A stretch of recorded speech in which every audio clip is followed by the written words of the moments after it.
Welcome to the Learning Pines YouTube. We hope this video helps. You start by preparing the machine.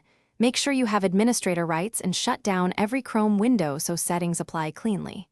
Once done, choose the path: Group Policy Editor on Pro/Enterprise or Registry Editor on Home. Open the tool now, gpedit, MSC or regedit, and create a backup of current policy keys so you can revert. This prevents accidental lockouts and explains why we always snapshot before editing system-level settings. Next, apply the actual policy to disable DevTools.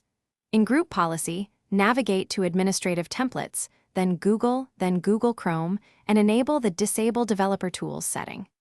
If using the registry, go to hklm/software/policies/Google/Chrome, create a word named Disable Developer Tools, and set it to 1.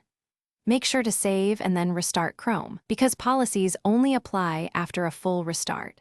This is how the browser reads the new configuration and blocks access to DevTools. Finally, verify that DevTools are disabled. Press F12 or Ctrl+Shift+I and observe whether the tools open or a policy message appears. If DevTools remain available, make sure the policy was applied to the correct registry path and Hive. HKLM applies to all users, HKCU to one user, and that Chrome received a restart.